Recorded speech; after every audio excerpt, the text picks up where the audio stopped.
a little while. I've been doing a lot of small day trips and bits and pieces of herping, but not enough to record a full video. But we're heading out today and hopefully going to run into some tortoises, maybe a couple of house snakes. I'm in an area where you get both the brown house snakes and the aurora house snakes, and we're probably going to get after quite a few species of tortoises today. Well, 2 species to be exact. We're going to try after the geometric tortoises and the common potloper. So I'll let you know what we find. So that didn't take long at all. This is a good looking common potloper. When the sun comes out, these guys are really on the move. Oh, there he goes, he's not sticking around. The first amphibian of the day. It's a little clicking stream frog, Frangulopus grau. We see tons of these guys. Whoop, there she goes. So in the massive grassland where there's nothing to flip, you see these guys from a distance, and they're like beacons. Beacons of nothing, it seems. So I just finished up with the puff adder, and have a look at this. I'm in this open field. You can see it's pretty full of flowers and just nestled amongst a little residential area. And since the sun started to come out, I've just been slowly walking around and have a go at that. It's a nice looking mole snake, just basking. Sitting here. You can see how dark this animal is. It's really pretty.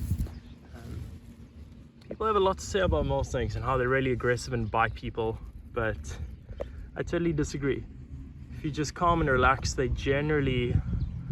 hiss and they'll do a few sort of mock strikes, but they rarely will actively want to bite you. So let's put that theory to the test. You can hear him hissing. The snake is so cold. He's obviously trying to get a bit of sun. And there you go. It's a typical Cape mole snake. Pseudaspis carna. If you can hear, I'm right next to the road, but yeah, he's hissing. So I'll let him go a bit. You can have a look and you see how they move through the grass. But yeah, I'm gonna get a couple of pictures. Ooh, now he's a bit riled up. Cool, so he has a decent look at that mole snake. I'm just gently restraining him because he's going a little bit crazy.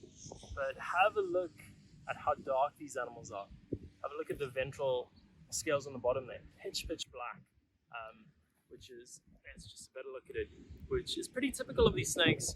And you can see they've actually got a relatively small head in comparison to their body size. I'll just actually let his head go, otherwise people think these are vicious biting snakes. But have a look at this. He was just basking, I don't know, all of 10 minutes ago when we got him. I've shot a couple photographs of him, and these snakes are really not deserved of this horrible reputation they have, particularly amongst the South African snake keepers and social media sort of experts, like I mentioned.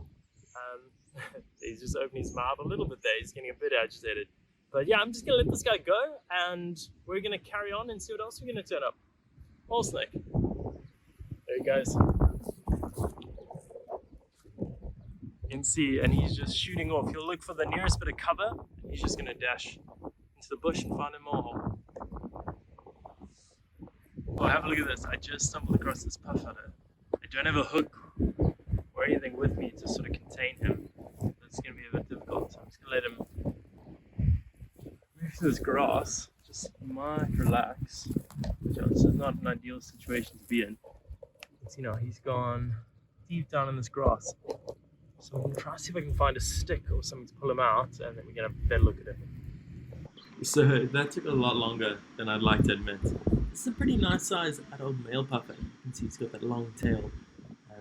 And unlike most snakes, these animals move in a caterpillar type motion. You can see how the ribs sort of pull the snake across, as opposed to general serpentine motion like most snakes.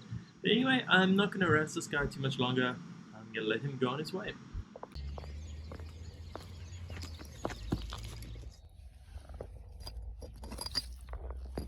Oh.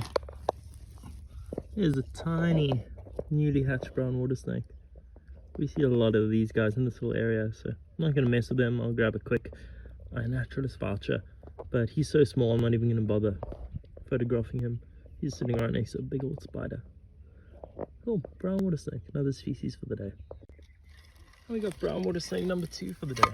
Also a tiny little neonate. Well, newborn. Shame he's covered in ants. This is not a good place for you to be, brother. Gonna send this guy back under this piece of concrete. Get out of here. I'll just pop this one back real quick. These people have a habit of not replacing cover boards and cover out here.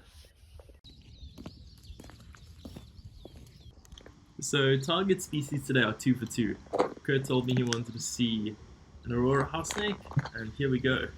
You can see it's a decent sized one. This little individual seems like it's had a bit of a run-in with probably a cat, knowing that we're sort of amongst a whole bunch of houses.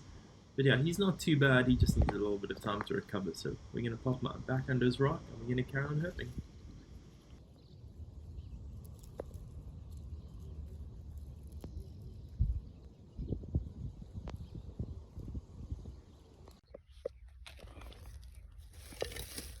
We got another brown water snake. Literally every piece of cover I'm flipping out here, right next to the edge of the water, has just brown water snakes. This guy's moved off. I'm just gonna pop this piece of concrete back. He'll find his way back in here. So we're gonna try to get a few more flip clips because all these pieces of concrete have been good so far. Oh, we got a double flip, triple flip. I didn't even see the leopard toad.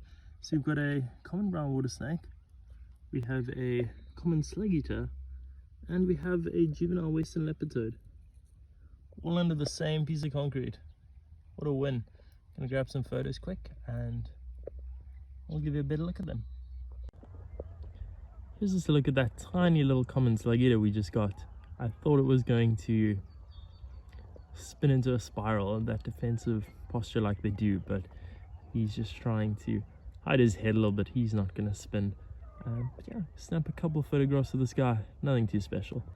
This is so cool. I was just moving a rock to pick, well, I was picking up a rock just to photograph a little toad next to, and as I picked up this little rock from this little mound of sand, this little Skelotes just popped out. This is Skelotes bipes, the silvery dwarf burrowing skink. I see a lot of these guys, but I mean, nice to just get one unexpected, and it is the first time I've ever seen one here, which is even cooler. Skelotes bipes, silvery dwarf burrowing skink.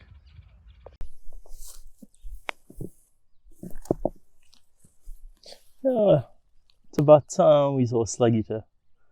These guys are one of the most common species that we get anywhere in the Cape, so no big surprise there.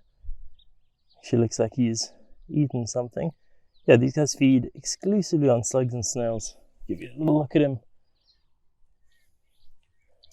Yeah, he's all covered in cobwebs and spider webs, so we'll just pop him back under his rock and he can go relax and eat a couple more slugs. So got into a nice little rock pile here, so I'm gonna try and flip and go. Oh, there you go. There's a slug eater, should I say. Just a couple meters away from that other one we just saw. This guy actually looks like he's gonna play dead. Then pop his rock back. Let's have a squiz. Yeah, they do this thing where they curl up into a tight spiral. We saw it in the other video, yeah, and he's pretty much doing that right now. He's musking all over the show. Shame, so we won't keep him going for too much longer. But let's just see, while we got the camera out, let's try and see if we flip anything else. Where there's one slug eater. Oh, there you go. Double flip. We got a Cape skink who's skedaddled. Yeah, it's the third one in this tiny little area. Have a go at that. Let's put him next to this one. They're both showing belly up here. It is pretty cold. But yeah, I'm just going to grab a quick voucher of each of these guys. We're going to pop them back under their rocks. So I'm still out here with Kurt, and we got those auroras just now. And have a look at that. I just double flipped 2 brown house snakes, and we just don't get to see these on the channel. I don't find a lot of them. In fact, since I moved to the Western Cape, these are the first individuals I've seen. One is sort of a hatchling, and the other one is sort of like a yearling size one. You can see they brown house snakes get these beautiful white stripes on the side of the head. Have a go at that. That's got me absolutely fizzing. Probably more fizzing than the aurora we got earlier. Just haven't seen these guys in a long time, so give you guys a better look at them in a little bit. Brown house snake, Birdon capensis. So we just flipped. It is incredibly cold and windy, so the footage and the audio might be disastrous, but Have a go at the white stripes on the side of the head there. Just under this rock, just nestled amongst the grass here. Quite a bit bigger than that little one we flipped a little bit earlier under the rock. Actually looks like must be a little male. But yeah, this guy's absolutely freezing out here, so I'm just gonna lift his rock and we're gonna put him, looks like he's going back under his rock. But yeah, we're gonna let this guy go. Here's just a little airm lily frog, just sleeping its day out here in the restos. You can see how perfectly the camouflage there. If I zoom out a little bit, you can just see him there. But I mean, these guys are perfectly adapted to hanging out in here amongst the restos. This is a little one, they get a heck of a lot bigger. It'd be nice to see if we can't see one inside an airm lily frog. Inside an arum, should I say, which the arum lily frog is named after. I'll see if we can't find one. I'm just busy looking at an arum lily frog. I didn't even see this guy. Nice bright Cape Dwarf chameleon just chilling out here in these restos. Again, it's quite overcast, the weather's not great, so these guys are just remaining pretty camouflaged inside the resto beds. Cape Dwarf chameleon looks like a nice little male. Nice blues and peaches on there. To give you an idea of the variation of these chameleons, not even a meter or two away from where I saw that bright green one, here's a very dark grey female just nestling just below the leaves here. It's obviously quite overcast today, like I mentioned. It's probably going to rain, so she's just bunkering down in here. Nice to get a bit of variation. So I've been looking for an arum to hopefully show you a frog inside. And there you go, there's an, as its namesake, there's an arum lily frog inside an arum lily. You can see he's just casually just sitting in there. He'll just hang out there until it gets dark, and then he'll come out and I'll start calling. Pretty cool. I was hoping we'd see one in the arum so I can actually show you what they're named after. Get a good look at them right in there. So I always flip over these board covers when they're covering drainage ditches and have a look at that. There's one leopard toad, two leopard toads, a dead leopard toad, another dead leopard toad, and another big leopard toad.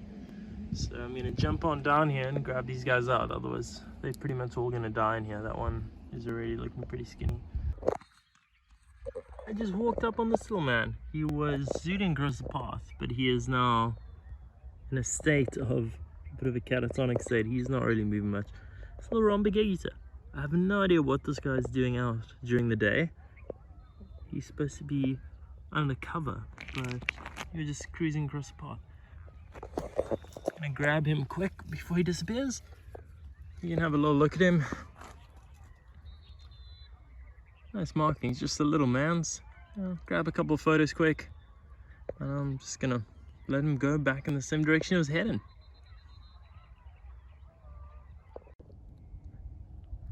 So have a go at this. We've seen a couple of the mopus, the parrotbeak padloopers, or the common padloopers, but we just found the holy grail.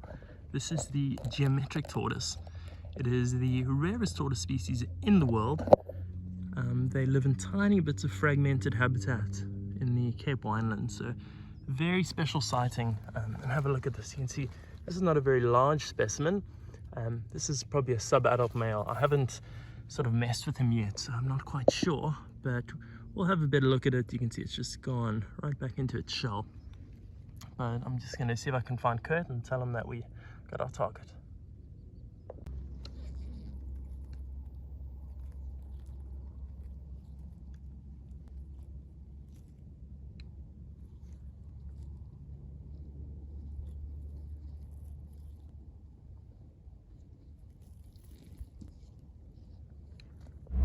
Well, I forgot to record an outro, so consider this the outro. But yeah, we had a pretty good day. A really mixed bag in terms of weather. We had some good weather earlier on, and then it poured with rain and sort of canceled things a little bit, but then we managed to get out again and pick up that mole snake and the puffer. So not a bad day at all. Nice mix of species. But yeah, if you made it this far, thanks so much for watching.